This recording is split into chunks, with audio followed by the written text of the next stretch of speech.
ప్రయాగరాజు త్రివేణి సంగమం boat ప్రయాణము గంగా యమున సరస్వతి 3 నదుల సంగమంలో స్నానం చేయుటకు పులివెందుల టౌన్ నుంచి 37 మెంబర్స్ వచ్చినాము. అందరూ హ్యాపీగా జరగాలని మీ ఆశీర్వాదం కావాలా. జై శ్రీరామ్. అందరికీ నమస్కారం. నేను మీ Renuka Reddy. Welcome to our channel.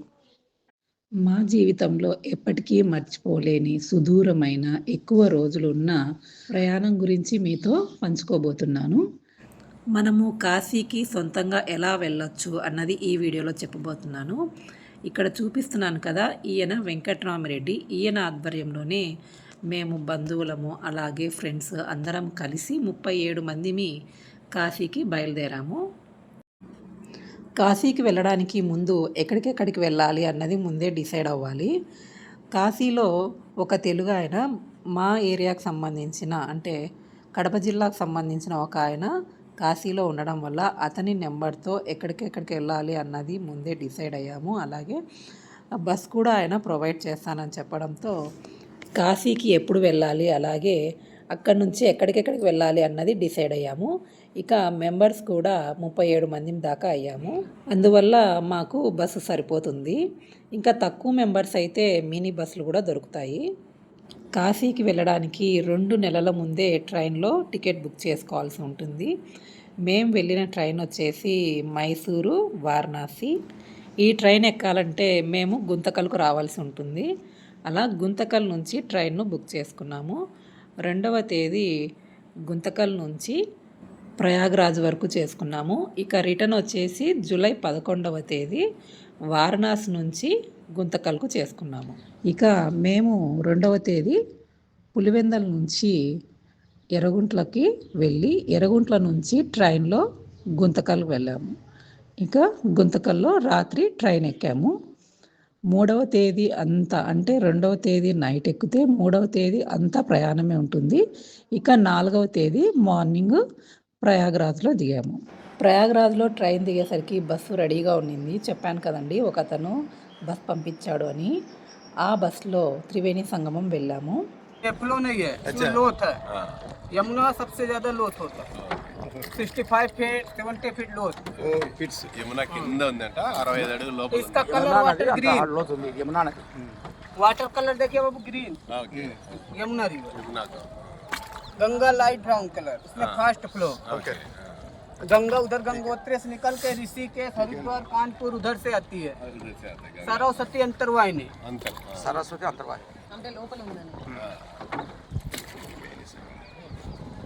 Telugu मालूम भैया कुंचम कुंचम తెలుగు देखो. जैसा आप लोग अम्मा ये जड़ा करती ना 3 भाग लगा के 3 भाग लगा के ये चोटी बनता है बाल की 2 दिखता है 1 गुप्त हो जाता है. वैसा ही है 2 नदी आपको स्पष्ट दिखेगी. త్రివేణి సంగమం ఒడ్డు దగ్గర వరకు బస్సు వస్తుందండి. అక్కడి నుంచి ఇలా పడవలు మాట్లాడుకొని 3 నదులు కలిసే చోటికి వెళ్ళి స్నానం చేసి మళ్ళీ అదే పడవలోనే రిటర్న్ రావాల్సి ఉంటుంది. త్రివేణి సంగమానికి పక్కనే అలహాబాద్ కోట ఉంటుంది. ఇది చాలా పెద్ద కోట అండి. ఇక్కడ ఎదురుగానే అన్ని బస్సులు వెహికల్స్ అలా ఆపేశారు. ఇక ఇక్కడ బస్సు ఎక్కితే ఈ అలహాబాద్ కోట కొంచెం చివరగా అంటే 1 కిలోమీటర్ కూడా ఉండదు. అక్కడే మళ్ళీ బస్సు ఆపేసి అక్కడ బడే హనుమాన్ టెంపుల్ ఉంటుంది. ఇక్కడ హనుమంతుడు వచ్చేసి 20 అడుగుల సేన భంగిమలో వెలసి ఉంటారు. ఈ ఆలయం చూసుకున్న తర్వాత మళ్ళీ బస్ వాళ్ళే ప్రయాగలో ఉన్న మాధవేశ్వరి టెంపుల్కి తీసుకువెళ్తారు. ఈ అమ్మవారు 18 శక్తి పీఠాలలో ఒకరు. ఇక్కడ ఆలోపి శంకరి మాతగా ఇక్కడ పిలుస్తారు. ఇక్కడ ఉయ్యాల ఉంటుంది. ఆ ఉయ్యాలలో అమ్మవారు అదృశ్య రూపంలో ఉంటారు. తర్వాత అక్కడి నుంచి మనం అయోధ్యకు వెళ్ళడానికి దారిలో భరద్వాజ విగ్రహం ఉంటుంది. అలాగే ఇందిరాగాంధీ ఇల్లు కూడా ఉంటుంది దారిలో. అయోధ్యకు వెళ్ళిన తర్వాత ఒక చోట బస్ ఆపేశారు. అంటే ఒక స్టార్టింగ్ పాయింట్లోనే ఆపేశారు. అక్కడికి ఆటోలు వస్తాయి. ఆటోలు మాట్లాడుకొని ఎక్కడికెక్కడ వెళ్ళాలి అన్నది ఆటో వాళ్ళతో మాట్లాడుకొని మనం ఆటోలో వెళ్ళిపోవచ్చు. మొదటగా ఆటో వాళ్ళు సరియు నది తీరానికి తీసుకువెళ్ళారు. అక్కడ సరియు నదిలో స్నానం చేసి ఇక అక్కడి నుంచి కొన్ని ప్లేసెస్కు తీసుకువెళ్ళారు. సాల గ్రామము, ఇంకా సీత వంట చేసిన వంటశాల, ఇంకా హనుమాన్ టెంపుల్. ఇలా తీసుకువెళ్తూ ఒక సందులో ఆటోను ఆపేశారు. అక్కడి నుంచి నడిచి మెయిన్ రోడ్లోకి వెళ్ళాలి. అక్కడ రామ మందిరంకి ఎంట్రన్స్ ఉంటుంది. రామ మందిరంలో చాలా బాగా దర్శనం అయిందండి. చాలా అద్భుతంగా ఉంది దర్శనం కూడా. రామదర్శనం తర్వాత మళ్ళీ ఆటో దగ్గరికి నడిచి వెళ్ళి అక్కడి నుంచి మళ్ళీ బస్ దగ్గరికి వెళ్ళేసి ఇక బస్సు నైమిషారణ్యానికి బయలుదేరింది. మరుసటి రోజు మార్నింగ్ అంటే డే 2 మార్నింగ్ నైమిషారణ్యంలో ఉన్నాము. మాకు నైమిషారణ్యంలో ఓపెన్ హాల్ తీసి పెట్టి ఉన్నారు, మన తెలుగు వాళ్ళదే. కానీ మేము పోయేసరికి మామూలుగా తెల్లవారింది కాబట్టి ఇంకా మేమేం పడుకోలేదు. మళ్ళీ వెనకమ్మడే రెడీ అయిపోయేసి బయటకు వచ్చాము. ఇక అక్కడే ఆటోలు కూడా మాట్లాడుకున్నాము, ఎక్కడికెక్కడికి వెళ్ళాలి అన్నది ఆటో వాళ్ళతో మాట్లాడుకొని అందరం బయలుదేరాము. ఫస్ట్ వచ్చేసి గోమతి నది ఘాట్కు తీసుకువెళ్ళారు. అక్కడి నుంచి చక్రతీర్థం తీసుకెళ్లారు. అక్కడ చక్రతీర్థంలో స్నానం చేసి అక్కడి నుంచి ఇక శ్రీ త్రిశక్తి దివ్యధామ్ దగ్గరికి వెళ్ళాము. అక్కడ మేము సత్యనారాయణ వ్రతం చేయించుకున్నాము. ఇక్కడ ఈ త్రిశక్తి దివ్యధామ్ క్షేత్రం మన తెలుగువారే కట్టించారండి. అక్కడ సత్యనారాయణ వ్రతం కూడా మొత్తం అంతా తెలుగులోనే ఉండింది. చాలా బాగా వ్రతం చేయించారు. ఇక అక్కడ మాకు టైం ఎక్కువ అయిపోవడం వల్ల ఇంకా కొన్ని ప్లేసెస్ చూసాము. బాలాజీ మందిర్, వ్యాసమహర్షి ఆశ్రమము, లలితాదేవి శక్తిపీఠము, ఇలా కొన్ని ప్లేసెస్ చూసి తర్వాత భోంచేసి మళ్ళీ మధ్యాహ్నం బస్ ఎక్కాము. బస్ ఎక్కిన తర్వాత ఇంకా డైరెక్ట్ కాశీకి అన్నమాట బస్సు. ప్రొద్దున అయ్యేసరికి మమ్మల్ని కాశీలో దింపారు బస్సు. అక్కడ రూమ్స్ కూడా వాళ్ళే చూశారు, కానీ మాకు అవి నచ్చకపోవడంతో మేము మళ్ళీ సపరేట్గా రూమ్స్ తీసుకొని అక్కడ ఉన్నాము. ఇక 3వ రోజు వచ్చి కాశీలోనే ఉన్నాము. కాశీలో కాలభైరవ, దుండి గణపతి, ఇంకా అన్నపూర్ణాదేవి, ఇంకా విశ్వనాథ టెంపుల్, ఇంకా సాక్షి గణపతి, విశాలాక్షి టెంపుల్, ఇలా అన్ని చోట తిరిగాము. సాయంత్రము దశస్వమేధ ఘాట్లో హారతికి వెళ్ళాము.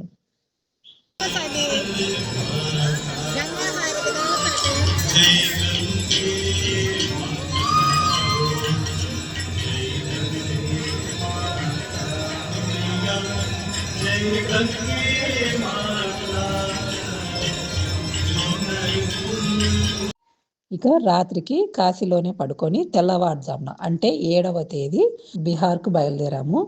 బీహార్లో వచ్చేసి గయా, బుద్ధగయ, అలాగే జార్ఖండ్కు వెళ్ళాలన్న ఉద్దేశంతో బస్సును ముందే మాట్లాడుకున్నామని చెప్పాను కదా, వాళ్ళే బస్సును పంపించారు. ఆ బస్సులోనే తెల్లవారుజామున ఫస్ట్ గయకు వెళ్ళాము. గయలో కూడా ఒక చోట బస్ ఆపేశారు. అక్కడి నుంచి ఆటోలు తీసుకొని ఆ ఆటోలలో వాళ్ళే తిప్పుతారనమాట. విష్ణుపాద ఆలయము, పాల్గుని నది, మంగళగౌరి శక్తిపీఠము, అలాగే అక్షయవట్, సీతాకుండ్, ఇలా అన్నీ తిప్పుకొని వచ్చి తర్వాత మళ్ళీ మనల్ని బస్ దగ్గరనే వదిలిపెడతారు. అక్కడి నుంచి బస్ మళ్ళీ బుద్ధగయకు తీసుకెళ్లారు. బుద్ధగయలో కూడా సేమ్ అలాగే బస్ దగ్గరికి ఆటో వాళ్ళు వస్తారు. అక్కడ మనము మాట్లాడుకొని బుద్ధగయలో ఉన్న వాటినన్నింటినీ చూపించుకొని వస్తారు. అక్కడ గౌతమ బుద్ధుడి యొక్క టెంపుల్స్ చాలా ఉన్నాయండి, చాలా బాగున్నాయి.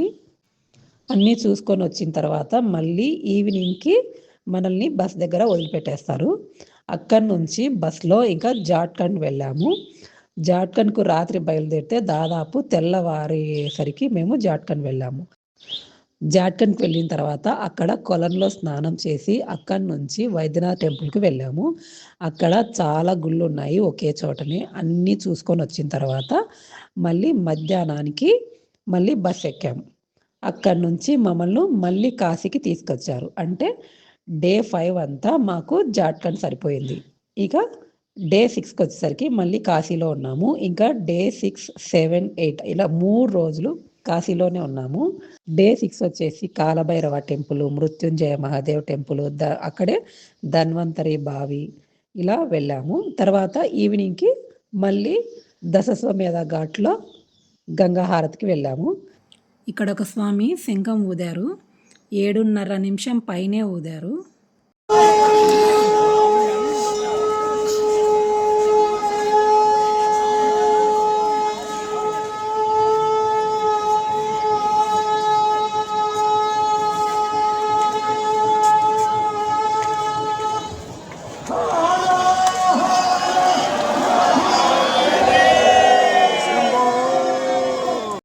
మళ్ళీ మరుసటి రోజు డే 7 శుక్రవారం వారాహి మాతా మందిర్, అలాగే మణికర్ణికా ఘాట్, చక్ర పుష్కరిణి స్నానము, రత్నేశ్వర ఆలయము, అలాగే మణికర్ణికా టెంపుల్, ఇలా అన్నీ వెళ్ళొచ్చాము.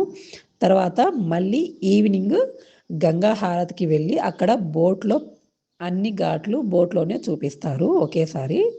అలా వెళ్ళొచ్చిన తర్వాత మరుసటి రోజు శనివారం డే 8 మళ్ళీ కాశీ విశ్వనాథుని దర్శించుకొని ఇంకా కొన్ని అక్కడ ఉన్నవి ఇస్కాన్ టెంపుల్, దుర్గామాత, సంకటమోచన్ హనుమాన్, అలాగే గవ్వలమ్మ గుడి, ఇలా అన్నీ చూసుకొని వచ్చేసి మధ్యాహ్నానికి ఇక చిన్న చిన్న షాపింగ్ చేసుకొని నైట్కు మళ్ళీ బయలుదేరాం. అంటే 11వ తేదీ మళ్ళీ రిటర్న్ అయ్యాము.